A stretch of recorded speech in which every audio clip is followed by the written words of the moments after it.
Tanks are big and very impressive vehicles. So obviously a war game which is focused on tank warfare has to be something big and full of content. Right.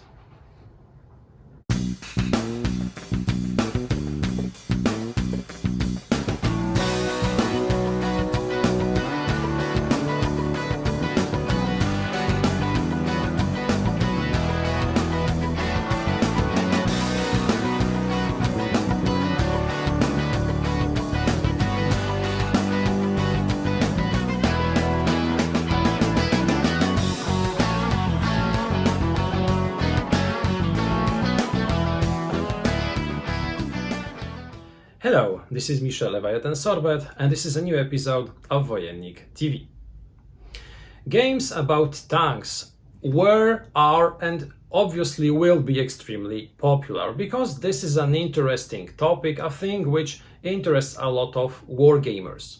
We have a lot of games which are quite detailed, which have a lot of chrome, which have a lot of details and focus even on specific machines or on specific combats in which tanks were involved.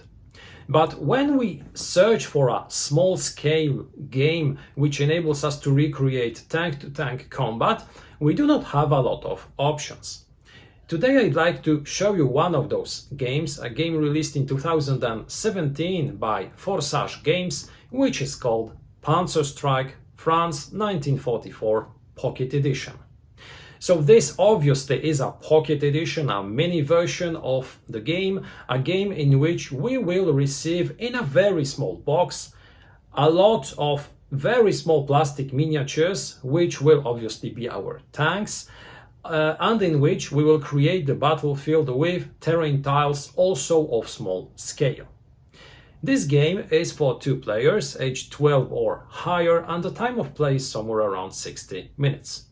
The game is set in France 1944, although we will be fighting urban warfare in this game, which is quite bizarre in my opinion, because when I think of battles fought in France in 1944, I think of battles fought elsewhere than on streets of cities. But it's a question of convention, it's a question of idea. So in this game, we will be fighting in a city constructed from terrain tiles which represent this urban area. A game which is meant to be dynamic, very easy to learn, quick to play and fun. Is it really? Is it really a game which is worth acquiring? I will tell you what is my opinion concerning those elements during this review. So first I'd like to show you how the game looks, I'd like to briefly explain how the game works, and at the end of the video, as usually, I will give you my final thoughts concerning this title. So let's begin and let's jump into Panzer Strike France 1944 Pocket. Here are all the elements of Panzer Strike France 1944 Pocket, prepared to play a new game. Now, as you can see, even though the box of this game is quite small, there are some elements, quite a lot of them, and they take some place. So this is, even though a pocket edition of the game, still a game which takes some place, so you will need a flat surface in order to prepare everything to play. Now, the first and most obvious element are the terrain tiles. You receive 12 in each box of Panzer Strike Pocket Edition, and those terrain tiles are of a quite good quality. They are, as you can see, double-sided. Each such a tile represents an urban terrain on which the battle will be taking place. All of the tiles represent city parts, so this is an urban Panzer combat game. On those tiles we have an indication which number of the tile we have. Those indications are important because in the base rules we have some predetermined board assembly instructions which tell us how to prepare the playing area. We can also create, of course, our own battlefields, and if we have 2 copies of the game, we can even create a bigger battlefield, as you can see, consisting of 24 tiles. In such a case, we will be having a big city in which the battle will rage. Each tile, as you can see, is divided into squares on which the tanks will be moved and from which tanks will be firing upon their enemies. We have also some inaccessible terrain. Those tiles which can be entered are small squares. The other ones, which are bigger, symbolize buildings or other constructions which cannot be crossed and which also block line of sight. So although the game is set in France 1944, where not a lot of urban warfare took place, we do have an urban map board. The second and most important element of the game are, of course, the Panzer minis. And we receive those Panzers in 6 different colors: red, purple, orange, blue, yellow and green. And I mentioned them in this order because the color is important in the game. According to the rules, we have three kinds of tanks. We have light tanks, medium tanks and heavy tanks. So as you can see, the heavy ones will be the red and the purple ones. Then we have the orange and blue, which are the medium, and the yellow and green, which are the light tanks. Each tank is different and it has different statistics, both in terms of movement capacity as well as in terms of armor, firepower, and finally it has a different value. Because in order to play Panzer Strike, we have to not only assemble the battlefield, we also have to create our own Panzer force. In order to do so, both players decide upon the number of points which they will use in order to construct their army. And here they can agree, for instance, for a battle of armies which are worth up to 10 points, or 15 or 20 if you want a bigger battle. So here, for instance, we have a setup for 2 armies consisting of tanks which combined value is exactly 10. On the bottom side of the map, we have an army in which we have 1 heavy tank, 1 medium tank and 3 light tanks. The heavy tank is worth 3 points, the medium tank 2, and the 3 light ones are worth 3 points, which summed gives us 10 points. The army on the upper side of the picture, of the upper side of the town, has 2 heavy tanks which are worth 3 points each, 1 medium tank which is worth 2 points, and 2 light tanks. The sum is also 10 points. So both armies are different because they have different types of tanks. But it is also absolutely possible, for instance, to play a game in which you will be aligning 10 light tanks, or maybe 3 heavy ones and 1 light. It's up to you. We have some different variations. We can not only create our own map boards, also of different shapes. We can, for instance, decide that the objective of one side is to cross the city and, for instance, to exit the map by a specific location, or we can also use flags which are added to the game, and we can play a race.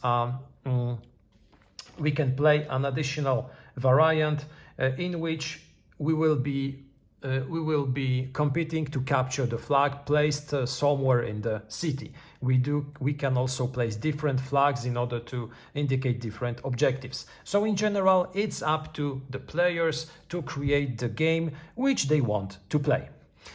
Now, after preparing our army, we can also decide to use again some optional rules concerning terrain. We can add additional rubble or maybe barricade tokens, which will be used, for instance, to block crossings or to block line of sight, because we cannot shoot across such obstacles. So if we want to add other elements to the map board, we can tailor the battlefield to our own needs. After preparing the map, after preparing our armies, after setting those tanks up, we can start playing. And playing a turn of Panzer Strike Pocket Edition is extremely simple. Firstly, a player whose turn it is to play calculates the number of dice that he will roll, and we have 5 dice in the game. As you can see, those are 6-sided dice, but with different faces, with a blue number and a red one. The blue number is used for movement, the red one for attacks. The number of dice rolled depends on the size of our army. And here, if we have only 4 active tanks left, we will be rolling 2 dice. If we have 5 to 8 tanks, we roll 3 dice. If we have 9 to 12 tanks, we'll be rolling 4 dice. And finally, if we have 13 or more tanks, we'll be rolling the maximum possible number, which is 5 dice. When all the dice are rolled in accordance to the number of tanks that we have, so here for instance with an army consisting of 3 tanks, I will be rolling 3 dice. After rolling those dice, I can activate a number of tanks equal to the number of dice rolled. So even if I have 5 tanks on my side, I will be able to activate only 3 of them due to the number of dice that I rolled. I use one of the dice and I associate to a specific tank, enabling it to move. Movement is extremely simple. A tank which moves spends 1 movement factor in order to move 1 space forward. If I want to make a facing change of 45 degrees, I also have to spend 1 movement point, and then I can continue moving, spending additional points. As you might imagine, the speed of the tanks depends on the size. Heavy tanks have the speed reduced by 2, so if I use a dice with a 6 factor, this number will be reduced to 4 points, which I can spend in order to move my heavy tank. A medium tank uses the number printed on the die, and finally a light tank can increase this number by 1. After moving each tank that I wanted to activate during my turn, I can attack with all my tanks which are present on the battlefield. So here, although in terms of movement I can activate only a limited number of tanks equal to the number of dice rolled, I can still shoot with each of the tanks that I have. Shooting with tanks is extremely simple. The first prerequisite is to have an opponent in our line of sight. Now, line of sight can be blocked, obviously, by buildings. So, for instance, in such a situation, both tanks cannot shoot at each other because they do not see each other. Also, by our arc of view, because if a tank moves during a turn, so if it was activated, it can shoot only in a range of 180 degrees. So I cannot shoot behind because my turret is placed to the front. But if my tank remained static during a turn, I can shoot anywhere in a 360 degree radius. So if my line of view is open, if there are no obstacles, for instance over tanks or maybe wrecks, I can shoot at my opponent. Here I have to calculate the distance, which I can calculate using also a special ruler which is added to the game, and I add this distance to the armor value of the target. The armor will depend on the direction from which the attack takes place. As you can see, depending on the direction of the attack, I will be using the front armor, the rear armor, or the side armor of the target tank. Each type of tank, heavy ones, medium ones, and light ones, have different armor values depending on the side from which the attack comes. Also, the attacking tank uses given a specific number of dice depending on the type of tank. For instance, the heavy ones use 4 dice, the medium ones 3, and the light ones only 2. So when I already calculated the final defense factor of the opponent, which is the armor plus the distance, I roll a specific number of dice, and in order to score a hit, the sum of the red numbers on the dice has to be equal or higher of the final defense factor of the opponent. If I obtain a result equal or higher, I destroy the tank, which becomes a wreck. If we use the optional rule, a tank which is hit due to the fact of obtaining a result equal to its final defense, this tank is not destroyed but damaged, it is immobilized, but it can still be used in order to shoot at enemy tanks which are in its line of view. And this is pretty it when it comes to the rules, because after shooting with my own tanks, I pass the option of acting to my opponent, who uses his dice, so he determines the number of dice, he rolls them and he activates his own tanks, moving them, then shooting with his own tanks. Now, there are some over variations, some small tweaks which you can use during the games. We have a dedicated additional sheet on which we have also suggested specific tanks. As you can see, we can use Tiger 2s, Panthers, Lukes, Jumbos, Fireflies, Hellcats. We can use Tigers, Panzer 4s, Churchill's Shermans, which have different stats from those indicated in the core rules, because for instance the Churchill will be extremely slow with a -3 movement reduction, but it will have an extremely high armor on its front size. As you can see, the value of the points can also differ. For instance, a Tiger 2, which has a firepower of 5 dice, this is a real beast, has a value of 6. So you still can place it on the battlefield, but by doing so, you will reduce significantly the number of other tanks that you will be using during the game. So if you want to use such variants, you can still use them. In general, you can tailor the game to your own needs. You can decide to use bigger armies, smaller armies. You can decide to use the capture the flag optional rules, the damage tank rules. You can create also battlefields of different shapes. It's really up to you. Now, those are pretty it, all the rules governing the play of Panzer Strike Pocket Edition. Now, let me invite you to a brief conclusion. I'd like to explain you how I felt, what I feel about this game, what are my thoughts after playing it several times, and did I enjoy it? Do I think that this is a nice filler war game, and do I think that you should acquire it if you're a fan of the theme, or maybe if you're just looking for a quick war game? Now you already know how Panzer Strike France 1944 Pocket looks and how it works. Time to tell you what I think about this game, what I believe are its strong but also weaker points. So, starting by the strong ones, I think that the idea of the game for being minimalistic, very simple to learn, very simple to teach, and at the same time dynamic, interesting, entertaining was fully achieved. Now, when creating a game, a war game, you always have to ask yourself, what kind of game do I want to create? Is it a very detailed simulation in which we'll have a lot of chrome, a lot of details, enabling for those hardcore grognards to feel that they received a product which is very close to the real situation depicted in the game? Or do I want to create more a game than a simulation, which is meant to be fun, which is meant to be dynamic?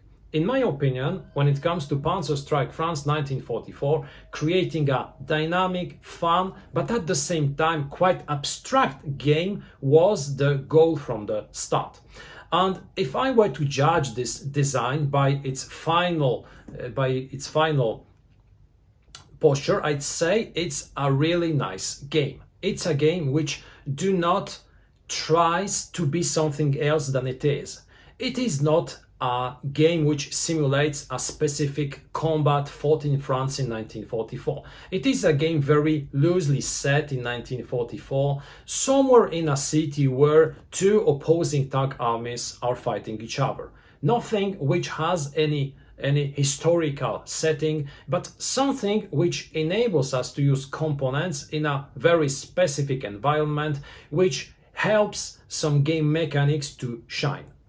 So judging the elements, the game by the way how it is as a final product compared to its initial goal, to its initial objective, I'd say it's a nice product. And what I like in it is the fact that even though this is a very simple game, a game with very minimalistic mechanisms, an abstract design, you still receive some elements which will make you enjoy playing. Firstly, what deserves to be underlined is, although the game is a pocket edition, it is quite small, it has a small box, it is a box full of goodies. You receive a lot of miniatures. Obviously they are the same difference is only the color. You have different terrain tiles, you have the small rule book, you have a ruler, you have also the fantastic dice, fantastic because extremely clever. I like also the fact that we receive some additional elements which are really small ones. For instance, the small tokens which are used to indicate damaged tanks, but they are here. They increase the number of components, they add you more flexibility, they give you more variables which enable you tailor the game to your own needs. What I really enjoy in this game is the fact that it is really a very easy game to learn. The rules of the game reading the rules of the game will take you 3 minutes or maybe even less if you're reading fast. Teaching the game, explaining the game even to someone who absolutely doesn't play war games will take you maybe 5 minutes or so. It's that simple. Preparing the game will also be very fast. So this is a very minimalistic game, but in the positive sense of this word. I like the fact that it is a very accessible game, not only for wargamers, although I believe it's still also an interesting product for people who like to play wargames. I think that the game's strong point is also its dynamics and the number of decisions that you have to make. Now, this might sound bizarre because the game at first glance seems to be very simple, maybe even too simple. But don't be fooled. This game is really a game in which you will be making constant important decisions. I love the activation system in which you will be able to activate only a certain amount of tanks. In many games using the I go, you go system, we can activate absolutely everything that we have on our side of the battlefield. Here it's not the case. You can have 8, 10 or 13 tanks, but still you'll be able to activate only a part of this army. You will be rolling a certain number of dice, and depending on the number of tanks, you will get a given number of activations.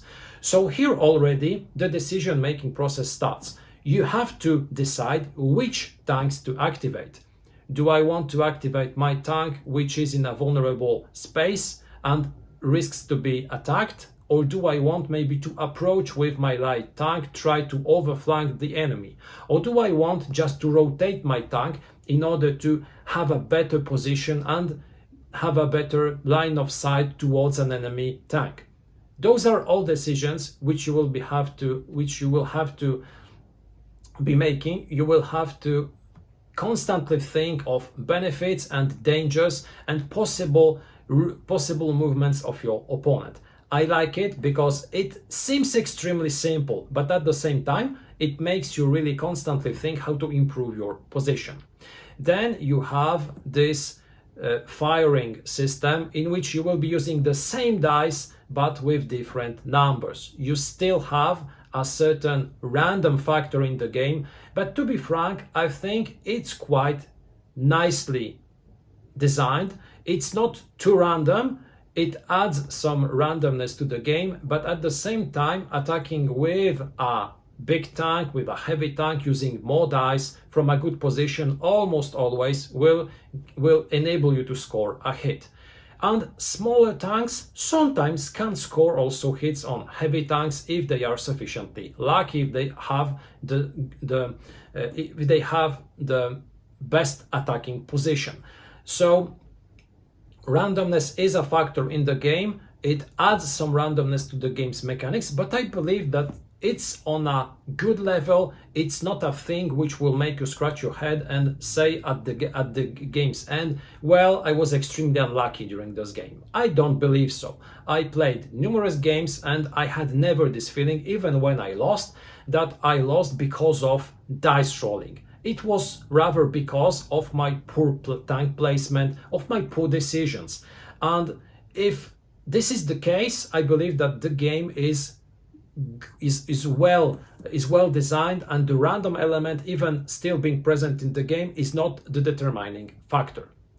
I like the fact that even though this is a pocket edition, even though this is a small game, we still get some variants. We have the possibility to use the capture the flag variant, or we can create different armies using different tank values. We can use the base values, 3 points for a heavy tank, 2 points for a medium one, 1 for a light tank, or we can use historical tanks such as the Sherman, such as the Panzer IV, which have different values, so we can decide what kind of game we want to play. We can also play a small-scale game, for instance, even with 5 points, even with a single tank-to-tank combat, but we can also play bigger battles involving even up to 15-20 tanks. Why not? We have the miniatures, we can do it. I like the fact that this game invites you to explore different possibilities. You can place the tiles whatever you want. You can use 2 copies of the game in order to create a bigger battlefield. You can decide for some house rules, which, for instance, give you additional points if you manage to exit the board from the opposing side's border of the map. You can grant points for taking objectives. You can decide to play up to a certain amount of victory points. It's really up to you. And I really like it because it's just how a good game should look. You should enjoy it fully and not feel imprisoned in a given set of rules and have the feeling that you would like to do something else, but the rules forbid you to do this. Here, it's really up to you. You can invent new rules, you can create different battlefields, and the components and the very small rule book really invite you to explore different territories. I like it really a lot. So what, in my opinion, are the weaker points of Panzer Strike France 1944 Pocket? Now, I have already said a few words about its abstractness. It's still an issue for some people. I believe it can be an issue for some grognards. It can be an issue for people who are buying this game expecting it to be a game depicting combat in France 1944. It's not a game about France 1944 at all. It's a game using plastic miniatures which are meant to represent tanks in an abstract setting and using very simple rules. So this is a game which is not a historical depiction of any events. It's not a simulation. It's an element of rules governing tank warfare, extremely simplified using very abstract elements. So this might be an issue for some people. Secondly, the rules are absolutely straightforward, no problem here, but for instance, I believe that they are maybe even oversimplified. When learning the rules for the first time, I really had a doubt how to interpret the activation system. Do I have to roll the dice, then indicate all my tanks, or maybe can I activate them one at a time, or can I activate them, then my opponent rolls the dice, he activates them and moves, and then attacks take place. I wasn't sure, so I even posted a question on Board Game Geek looking for an answer. The answer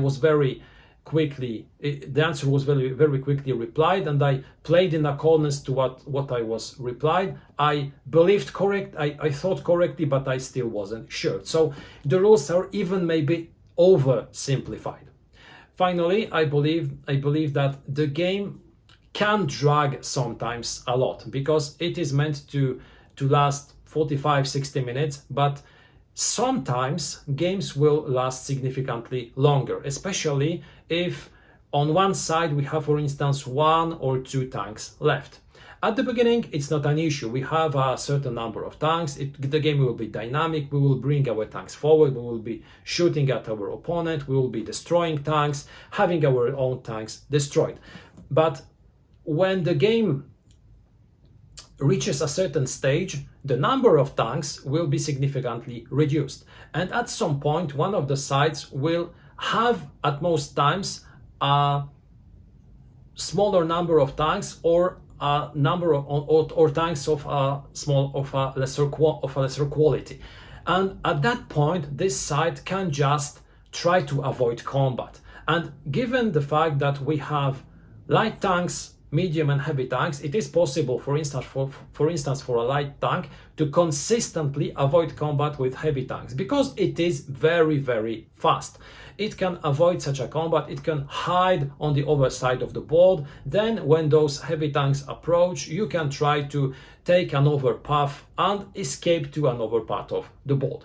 So sometimes the game can drag a long time. In my opinion, we should impose some house rules when playing the game, saying, for instance, that if during 5 activations in a row no shot was fired, we stop the game instantly and we just count the points. Or we can play using the clock. For instance, we can decide to play a 45 minutes battle and then try and then verify who destroyed more tanks or tanks of a higher value. This is, in my opinion, an answer to such situations, because as I said earlier, playing in accordance to the rules as they are written, in which a game ends when one of the sides loses all its tanks, can make games sometimes drag a lot longer than expected, and this might become just boring. So I'd strongly recommend using such house rules when playing, especially in a group of people who do not like losing, because if you play against such people, they will do absolutely everything in accordance to the rules to avoid being destroyed, and games can drag really, really long. Concluding, Panzer Strike France 1944 Pocket is, in my opinion, an extremely good design. It is a very simple game, a game using very simple mechanics, easy to understand, easy to teach, easy to prepare and then to store back in your box. A game which is very simple but at the same also very abstract, a game in which you will not find a lot of chrome, a lot of interesting historical elements, but a game which is dynamic, which requires you to make some very difficult decisions, a games which can be very fun to play only if you like games that aren't really set in a very given historical place using historical vehicles. If you do not have a problem with it, Panzer Strike might be an extremely interesting filler. In my opinion, it is one of the most interesting wargame fillers that I discovered during the past years. I will definitely keep it in my collection, and I will definitely use it from time to time. This was the review of Panzer Strike France 1944 Pocket Edition, published by Forsage Games. Thank you a lot for watching this review. I invite you also to take a look at our other videos. Take also a look at our Instagram and Facebook accounts. Have a terrific day and see you next time.